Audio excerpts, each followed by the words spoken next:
Yo, it's your boy Logos, and today I want to react to this documentary from Andrew Callahan at Channel 5. I'm going to put the link to the video in the description below, but I wanted to react to this because over the past few weeks, and honestly the majority of this channel, I talk about gang violence and the Black American culture a lot, and how I think it needs to change. But I think it would be very insightful and interesting to listen to the people that does get involved with this type of stuff, especially this stuff that I said in the past few weeks with the criminal activity getting worse in Chicago and businesses leaving and all that stuff going on. Well, this is O Block, a project in Chicago. So it'd be very interesting to see what these people have to say and don't have to make assumptions about their behavior or their intentions about the stuff they do. Let's get into it. I just tweak on it. I say, it's me, JC and Buck. Play with us, you put his body in the truck, then we take him to the dump. And they know we play for keeps, and they know that we ain't sweep. Grab a broom, we finna sweep. O-Block finna clean the streets. Boy, you better grab a heat or get put up on a T. Put your name back RIP, or your name get turned to weed. In the racket, ain't no pad. Any state, we on your... No matter what, nickel flat. Fuck the... Do the dance, photo, but it's fast. We ain't goofy, do that crash. We gon' spin and spin again. We gon' hit our last friends. We gon' show him we ain't playing. We gon' leave him where he stand.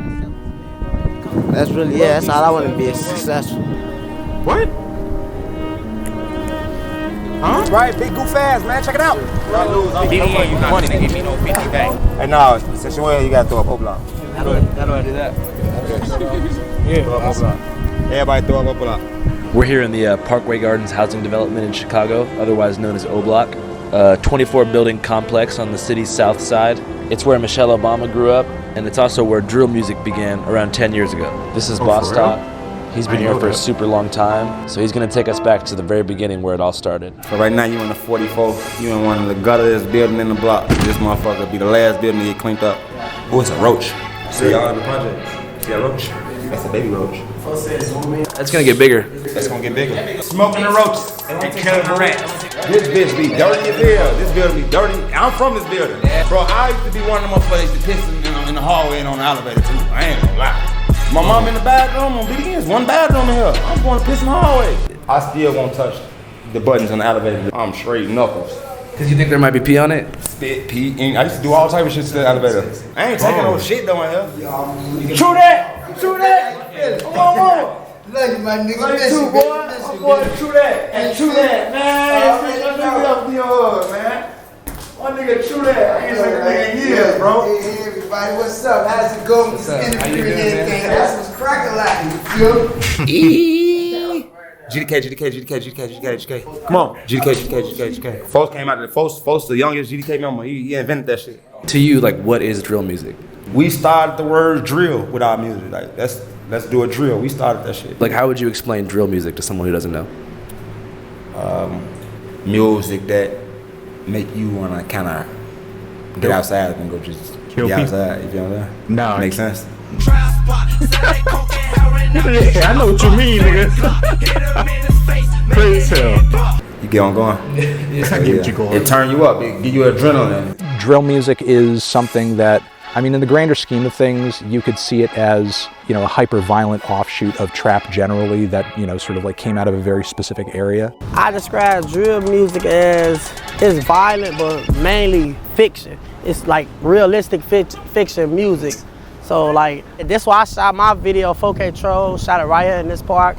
Right here where you standing at, I shot it right here. The lyrics are pretty intense in that song. Grab my Glock, then I grab my mask and hop out, then I blast. But he ain't lack, he pulled out his strap and started shooting back. It sound like it's compact, to I got a double back, it's finna crack. Yeah. But it's all entertainment, see what I'm saying? It's all for like the people.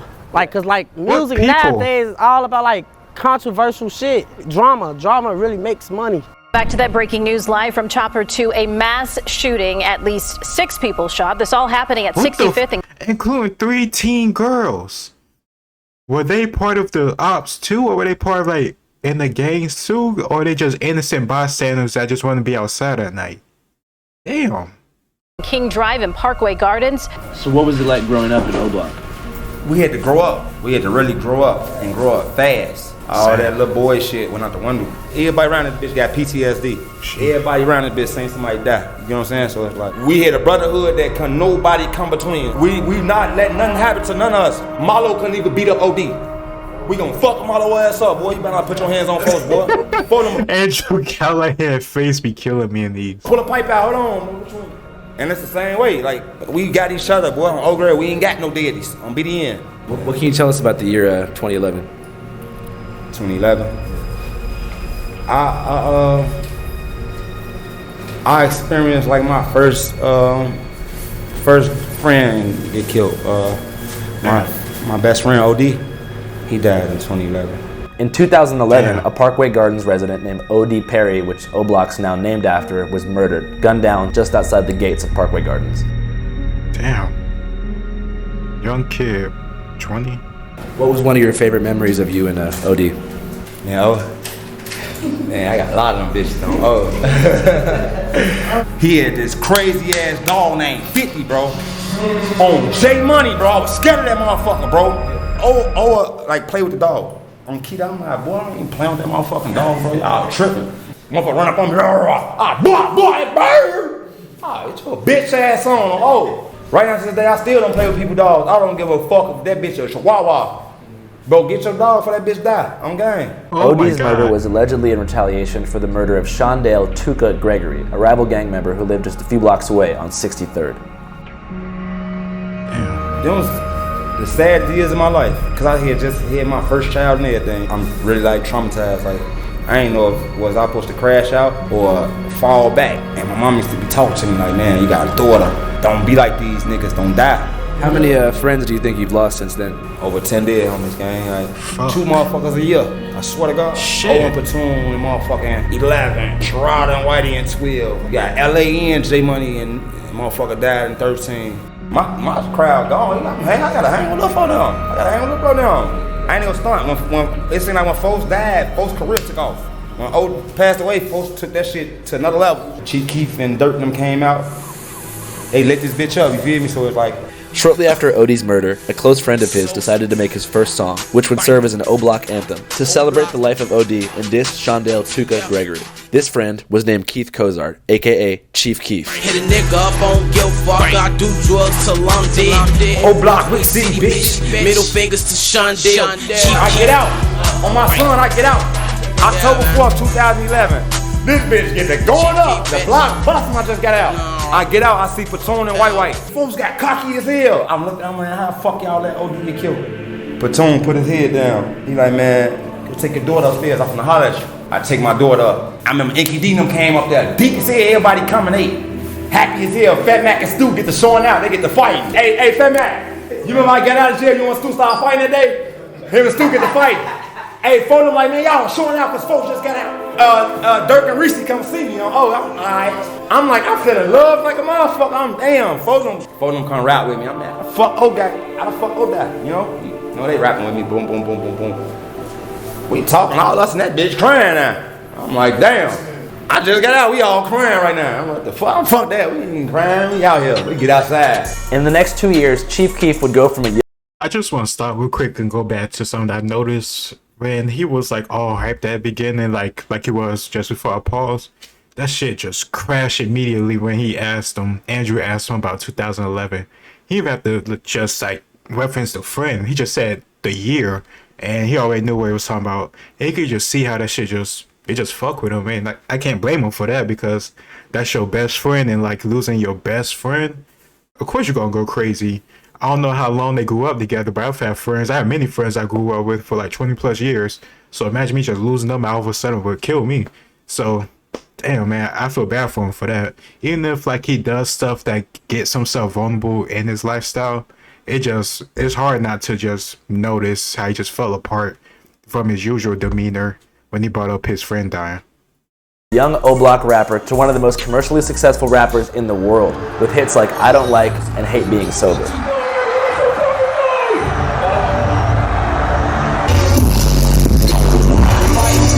Don't like. Most definitely. Tighter. He's already tight. Chief Keef made it more like global. Don't like. And before you knew it, white America was doing the hokey pokey to murder music. and unknowingly singing along to the anthems of an actual gang war playing out in real time. For a year, the conflicts of O-Block were a mystery to the general public. That was until one man came around and exposed the inner workings of Chicago's gang war to the world. So 2010, 2011, I'm in college and I'm doing commentary about hip hop. I had like, some hot takes about like Kanye and Drake and stuff like that at the moment. So I was kind of gaining an audience. And I remember when the drill scene popped off, and I remember doing a video on Keith, and I was like, I love the music. So I'm reading the comments and everyone was like, you're not telling the full story. Okay, because like I'm going in there and I'm doing a quick video and I'm like, yo, all his ops is dead. You know what I mean? He's dissing them. It's over. You know what I mean? Like these guys, we don't even need to know their names. And everyone was like, well, no, they're not dead. And actually the guys who he's dissing just killed his guys. They were talking about people like Lil J. Screaming fuck, oh fuck. They were talking about like the FBG gang. Nigga fuck T-Roy and OD them dead bitches. I'm like, yo, nobody knows these people, like respectively, because they don't have a hit song. Chief Keef is going crazy with hit songs. So I made this page called The War in Chirac, and I started covering basically just constant feuds that were happening. It's your boy DJ Academics, and now information has come to my attention. Now y'all know I call Lil Reese the Chirac Grim Reaper. Well, pretty much because every time you look through his mentions, you see a bunch of dead niggas. CBS Chicago is reporting that a 15-year-old boy, aka Little Nick from 600, was shot multiple times, and then he was brought to a hospital where he was pronounced dead by the Cook County medical examiner. At least he died doing what he loved best. Someone actually told me that these guys actually keep score on killing and coonery within Chirac. The most valuable coon is probably a legit award. The war in Chirac never stops. The coonery never fucking ends. Make sure you like, subscribe, and share. His War in Chirac series went viral, and the fans were now aware of the ongoing Chicago gang war, particularly as it pertained to the rappers involved. How many people do you think have died in the war in Chirac? Thousands. This past weekend, at least 52 people were shot, 8 of them killed. In the following years, between 2011 and 2020, 5,518 people were murdered in Chicago. 5,000? They're dying over what, man? That's what I be saying over and over again. These kids, most of them are young kids, dying over what? 5,000 bodies. Seriously. To the amusement of self-proclaimed Chiracologists, who created a Reddit page, which now has over 175,000 members. But I'd never seen a place where life was valued less than Chicago. To this day, I've never been to Chicago because of that. I feel like things bad everywhere. Chicago. Things just bad in Chicago because like this shit came like a movie to people. Like when it first got famous, people started like, it was like we was characters. Like damn, like you got me look like an assassin. Drilling itself is an energy that once people latch onto that shit and you become invested in the story, it's like a soundtrack to a movie, and it sounds bad to say, but it's a soundtrack to a movie that you're watching live. You know, I'm looking at this not like on some voyeuristic. That literally makes sense. It's fucked up, but it made a lot of sense with me because they literally be rapping about the stuff they're doing. So it's like a little theme song or a soundtrack. Like, how often do you think these young kids, these young men, like doing music like this and then spin a block on the op? Like, come on now.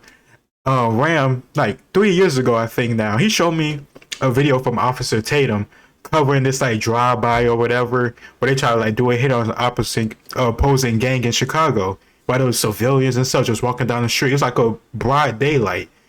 And Officer Tatum said they probably put on the music where they talking about spinning the block on the op before they whip out the stick and they get hit. And that shit had us both dying, but it's true. It's so sad. They put on this music, no, they fucking jam this music and oftentimes kill people right after, during, before, whatever. It's crazy. Like, yo, oh shit, this is like entertaining. I'm like horrified. What I try to do is satire, hoping people could look at that and be like, that looks ridiculous. These dudes, like, they're disgusting, right? People took it and they ran with it. Everything I thought that people would be like, yo, this is some sick shit. Yes. We have a bloodthirsty audience, especially in music. The more people die, when someone gets locked up, their streams are through the roof. Music sales going through the roof. Ignorance, yo. I was a driver. And then these same dumb fucks who will listen to it after they get locked up for some reason, now you interested after they lose their freedom. And then once they lose their freedom, they say freedom. force in getting some of these guys, other than Keith, eyes and attention and ears to some of their stuff. Did you feel responsible for like inflaming gang tension on the streets by covering things? Hell no. But let me tell you, this accountability is hard to take, man. They say, yo, well, you gave people nicknames. And when you gave someone a nickname of Grim Reaper, some other guy is going to start killing more to try to get that nickname. And I'm like, I don't believe I caused any murder, but if my videos, because they were popular, instigated any two parties, I'll take blame for that. But motherfucker, if you picked up the gun, I'm not taking blame for what you did, right? When I started covering war in Chirac, niggas was dying every day already. I was on Twitter watching people bleed out, and I was like, I can't believe this is... Holy people getting shot like dogs, bleeding out, everybody's filming it. What the fuck? And then you go on social media, and everybody's saying, I'm smoking on the pack. Oh my God. So you gotta take blame for you doing that. The parents gotta take blame for not being in the kid's life. The cops gotta take blame for them basically just like throwing their hands up in the air and saying, let everybody kill each other. Yeah, but at the same time, I'm pretty sure like I did a video on before, but people be saying like they don't want cops in the communities, in black communities, because they racist or this, that, and the other, stop and frisk, this, that, and the other. Like, what are your options? The gangs just do what they want, or the police try to stop them. Like, that doesn't mean free reign of police and they can just kill, body slam, and fucking snap necks at free will. But be there and stop these kids from killing each other and killing innocent people. Like, seriously, who do I... Think to yourself, who do you care about more? These people who choose to get involved with this stuff, or the innocents that just have to live there and didn't ask for it? It's insane to me. Think about if it was your kid, or not even your kid, your niece, your nephew, and you have family just out of town, they live in Chicago. Do you want them to grow up in an environment like this? Do you want them to be influenced by shit like this? I would say no, if you love them. Like, these motherfuckers, like, everybody wants an easy scapegoat. Listen, stop acting like a bitch ass nigga and just fight, bro. Leave the pipes alone, fight. Oh. It's so fucked up now. It's like a 12-year-old just said, I'll pop you. So another 12-year-old. You like, bro, just fight him. Why do you think that happens? Because yeah, motherfucker think it's about being a shooter or a killer. Music played a part. Yeah. But music won 100% why everybody doing this. It's your fucking mama and your fucking daddy. And culture. You know what I'm saying? It's your mama and your daddy, bro. It usually be your environment, but it's your mama and your fucking daddy. It's about how you getting raised, blood. Like. But when people say that, like Officer Tatum or like the hard trends, or people say that, sometimes they call, or even myself, they'll say you're cooning for blaming the parents and this, that, and the other, not systemic racism or this, that, and the other. But no, it's the parents. Like, you need to raise these kids that you decide to just pop out. Nobody else should be doing that. Nobody else should be suffering the consequences.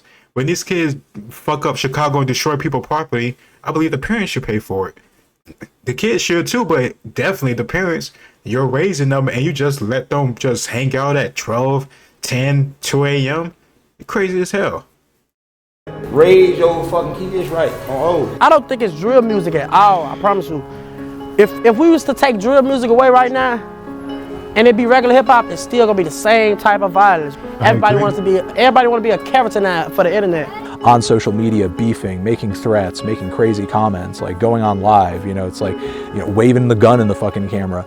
You know, it's like, it's almost like a competition to see who can push it the furthest and get the most attention. Because, you know, there is a fair amount of clout chasing, and, you know, that is a toxic element. In that way, do you think that drill is like bad for society? No, because the thing is, like, the realities of what is being discussed in that music was there before the music was there. Yeah, the music is just an expression of that. It's just a reaction to that. Like, when you're talking about inner city gun violence, you're talking about poverty, you're talking about poor education systems, you're talking about like low access to food, you're talking about low economic opportunities. Those are the kinds of solutions that you would need to apply to that situation. If you could go back in time, would you make war in Chirac again? You know, I've grown. Was it appropriate? Probably wouldn't do that again. I wouldn't do it again just because I think we're dealing with mental illness in Chicago. And when you see people are kids, these people who are doing murders, like Ronald No. 9 was like 17, doing drills and all that type of shit, it's easy to be outraged and also say, damn, how could you guys take a life so easily? But Also, you got to think about the cycle of mental issues that they're having, the trauma that they're suppressing. After the success of the War in Chirac series, Academic's formula was replicated hundreds of times, creating a concentrated YouTube algorithm that turned gang drama into an online mega industry.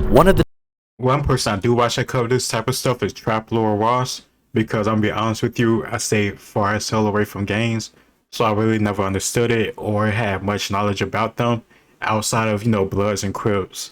And I did watch like Gangland on Spike TV growing up because that was interesting, but I really don't know much about that stuff until I watched like Trap Lore Ross. So if you want me to react or at least, I don't know, talk about his content in the future, let me know in the comments down below.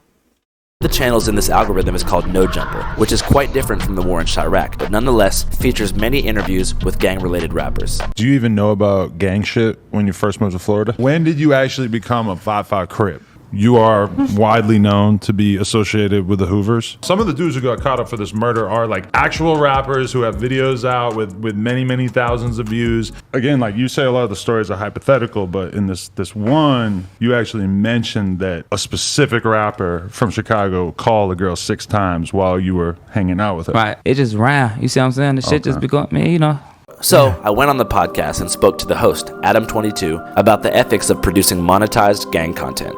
Do you think drill music is bad for society? Yeah, definitely. How come? Because people are in gangs killing each other and making songs about it and making it sound super cool. And even me as like a 38-year-old fucking white man, I listen to it and I think that it sounds kind of cool, and I struggle with that. But definitely I think it's probably, as much as I like listen to it, it's probably got to be a net negative for society, right? Just the romanticization of violence in general. Do you think you help make it look cool? Yes. I don't know. I feel like when they're on a beat with a fucking 808 going crazy and they're able to like rhyme and make less sense, that probably is like when it sounds coolest. Because they don't really talk about that in interviews, right? I mean, most of like all the Chicago like gang members or whatever, it's like the amount of like street shit you're going to be able to get them to talk about in an interview is pretty minimal in comparison to the stuff that they're essentially saying in their songs. It just must be crazy because like you talk to so many people who like have died. Is that true? I don't know. I'll watch Adam22 because I really don't care about this shit that he talk about. And there's no like diss towards him. I just don't care about rappers that much. I just care about music. And oftentimes, like Andrew is saying, the people they have on is like violent gang related people. And I definitely don't listen to that stuff. And if I do, it's like the bare minimum, and I hate the lyrics. But sometimes the beats be catchy, but it's still like you can't ignore the stuff they talk about. Died recently. Like you're like the last person to interview FBG Cash. Right there. His name's on the wall. Yeah. Do you feel any responsibility for like inflaming like gang beef by having so many gang members use this platform to promote themselves? No, because I mean, I feel like this is a hip hop platform that long ago has kind of been clear to me that that's more or less the gist of what we're doing, Like there was a long time where I didn't do any street shit, in the beginning it was mostly like SoundCloud type stuff and more like avant-garde, internet shit. We've gone more in that direction, and like a lot of like it's also the direction rap's gone in. It's tough to get away from the fact that the fans just want what they want. As a content creator, you kind of have to follow the incentives to a certain extent. It's just been taken to the point where the fans like want this shit to be real. They don't want to hear you say, I'll shoot you if you come near me. They want to hear you say, so-and-so from the other side got killed because he fucked with me. Like the fans are really drawn to that kind of immersion, I guess. Whenever you grew up here, did you guys spend a lot of time in other parts of Chicago? Like did you ever go like downtown or to other areas, or were you mostly here? I spent a lot of years inside this gate. Have you been to like a Cubs game or anything? No. You guys want to go to the White Sox game with us? Yeah, we go. That's what's up. This is what we talk about all the time. They got so much more of their life they could experience and live, and they be like 22, 18, 17, just losing their freedom, losing their life behind nothing. These guys live in Chicago where there are 2 Major League Baseball teams, and they never been to a game. I'm glad that, I don't know, Andrew finna show them this, because like, maybe this is a light of fire in their ass. He's like, man, maybe I don't gotta do this shit to live a good life. Maybe I can, get a skill, turn my life around, and I could take my son to a ball game.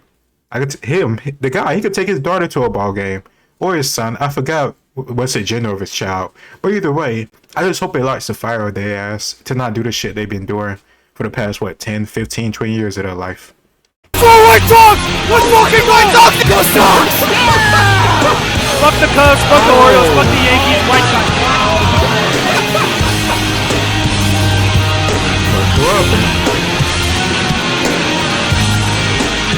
Whoa.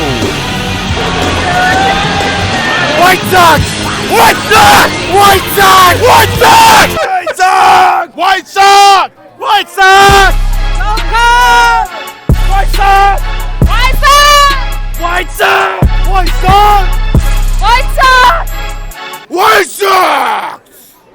They represent the South Side pride, that blue collar man. Like the South Side's way better than the North Side. Never wear condoms unless you have to. What's a situation in which you'd have to use a condom? Every time. Never. Oh. I'm married, so I haven't actually used condoms in 15 years. Raw dog status for Jack Harlow. Jack Harlow only. Sorry, Boss Top. What do you think about condoms? When I think about condoms, I got 6 kids right there. Raw dog all day long. Jack Harlow is not my type. What makes White Sox fans different from other fans? Sometimes they wear white socks. Wait, I hope you were joking about 6 kids. I pray he was just exaggerating about having 6 kids. Please. Please. Out on a regular basis. Loyalty. Why? Why? Are you guys from Chicago? No. No? Exactly. What do you think your most controversial opinion is? Like, what do you mean about that? For example, I believe that aliens have visited the United States of America. Nice. So do I. I also believe that the Earth is not round. I also believe that the government is hiding out a ship from us. Okay, you're not I also believe that the government has taken over our country. Like, you think? Okay, you said that he worded that awfully. Maybe he's drunk. He said a government taking over our country. I can't get what he's saying. Like a government just grew up out of control. They do what the hell they want. They send school and the average citizen. Okay, he's not just slow retarded because he think he's the Earth flat. He got some. He's not all the way there, but he's a little bit there. You think the Earth is flat for real? Huh? You think the Earth is flat? I mean, come on, man. We have ideology, right? We have ideas. So, like, what's that mean? Who are we to judge? White Sox hamburgers, Comiskey dog, right here. We got 2 patties, 2 scoops of cheddar cheese, and we put the pico and dagaya on top. Say it ain't so, Joe. Hamburger, hamburger, hamburger, hamburger, hamburger, hamburger. What's your biggest fear in the world? Hot dog, hot dog, hot dog, hot dog, hot dog, hot dog. How do you feel about the rapper Yeet? He's alright. Can you name 5 songs? Turban, mad about that, sorry about that. Money is so big, and what's it called? Oh. What's your favorite thing about Yeet? This is crazy. Just the music. What would you say if Yeet was here right now? I don't know. What would you say if you could be digitally connected with Yeet in some form? Come on, Yeet, answer the goddamn phone. God damn it. We love Yeet! We made it. We actually made it here, guys. Fucking drink to that. We are like the epitome of sperm. We are sperm at its best. You're a philosopher. I consider myself a philosopher, yes. You guys want to hear my whole philosophy? Yes. Oh, shit. Oh, yeah. You guys watching this? What the fuck? This is my philosophy. You just saw it happen. I didn't know that guy. I could not associate with him of any particle of my own being, but I let him go through. What? Because he's a fellow human being, you know. So his Okay. agenda, you got to consider that. And he wanted to go through. His agenda.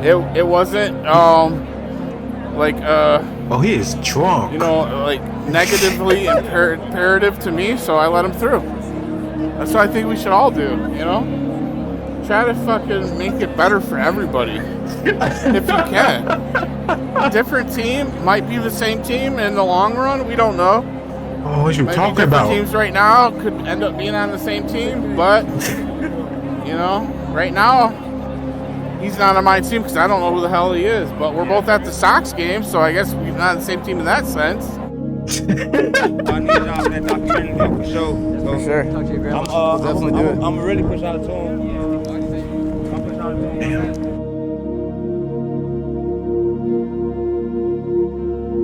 Okay, I'm gonna go back because this kid that I saw, he got the size to be like a lineman.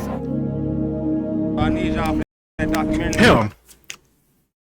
him right here, he look just about the tallest, so he gotta be close to 6 foot. If he would get in shape, lose weight, and focus on football or sports or anything at all besides the lifestyle that he apparently may be living because he's in his video with these guys, who knows what his life could be. Like, it's always crazy to me when I see guys with the most excellent size build, whatever, built for Sundays, built for Saturdays, built for NBA finals, playoffs, whatever, and they just throw it all away because they don't have the drive or they involved with something that they shouldn't be involved in. He looks already like 17, 16, especially being that huge, that big. So like he probably can't like get in the league or nothing like that. But like kids like that, they need to be involved in some type of sport or recreational activity, for one, to get that energy out, and for two, to have that coach or some type of a male authority figure to give them some guidance. Just because you don't have like a father in your life don't mean you're just lost or whatever. There are plenty of ways you can make yourself successful, and oftentimes guys have male authority figures through sports. For sure. For sure. I'm really push out to him.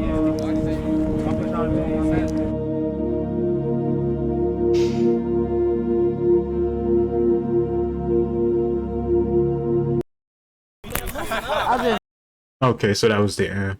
Overall, I think it was a really good video. He was able to get like a little bit of the experience of these guys that grew up in these projects, especially the one guy that was a focus. I can't remember his name, unfortunately, because so much has happened since the start. But I was happy that I was able to hear his story because, I don't know, my thoughts and opinions on this stuff has always been, you're losing a lot to gain so little. And this guy lost so many friends. He lost his future, unless he somehow miraculously changed it around. But he lost so much for this lifestyle that gave him so little, in my opinion. And who knows what he could have been if he would have just had proper guidance, had maybe his father in the home to keep him away from bullshit like this. He could have been someone great. His daughter could have been born in a time where he was ready to have her, with maybe a wife that is ready to have a children too. And it could have been a lot better for him. Or any of these other guys. That's my whole thing. I'm not one of those people that think these people are just evil, disgusting pieces of shit that just need to be shot dead in the earth. Like, no. These people are capable of great things if their mindset is turned towards that. I think our culture and the fact they don't have parents in the home is the biggest factor for why they are the way they are. And it doesn't mean an excuse for them to do what they do. But at the same time, I'm not going to dehumanize them to the point where I say they should just be killed or whatever. If you get involved in murdering, killing people and stuff like that, then I believe you should just be in prison and they should throw away the key. Especially if you have no regrets or you show no signs of rehabilitation, because nobody else should have to pay for your dumb choices. But at the same time, these people can be changed around if they have the right, I don't know, influence in their life. And that's why I talk about the culture so much and not white supremacy, because this stuff, I don't see white supremacy causing them to do this. And it's not white supremacists that killed this guy's friends growing up. It's people that look just like him doing the exact same shit that he does. And that's why I speak out against it, no matter who may or may not agree. At the end of the day, I feel like I care more about Black lives compared to other people, because 5,000 deaths in Chicago from 2011 to 2020 is way too much. And I don't even know how much it's been since 2020. With the pandemic and everything, it's only gotten worse from my memory. So who knows how many more thousands or hundreds have died because of this nonsense.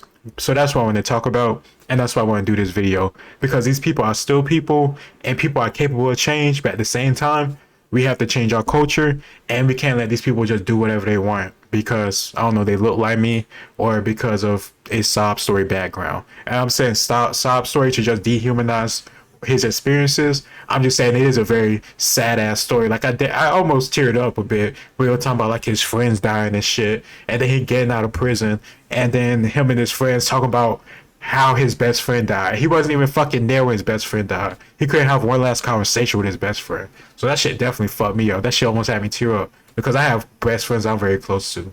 So experiencing some shit like that is just so crazy to me. But at the same time, we can't just let people that do this type of stuff just do whatever they want. Innocents get involved, and I'm not finna let these people do what they want because, I don't know, of a story. Even if it is true, they gotta change. Hopefully that socks game or just this conversation of itself light a fire and they could change your life around, but I don't know. That's just how I feel about it. Damn, just thinking about that shit got me sad again. Woo. But damn, this is pretty fucked up. Hopefully they change your life around. Cause I don't know, that's what's best for everybody. Themselves, the community, and the dude's kids. I hope he doesn't have SIDS, but shoot, one kid enough going through that shit and poverty and possibly being exposed to this trauma, that's one more than there should be. That's just my opinion. Let me know what you think in comments down below. Like, share, and subscribe. And it's your boy Logos. Peace.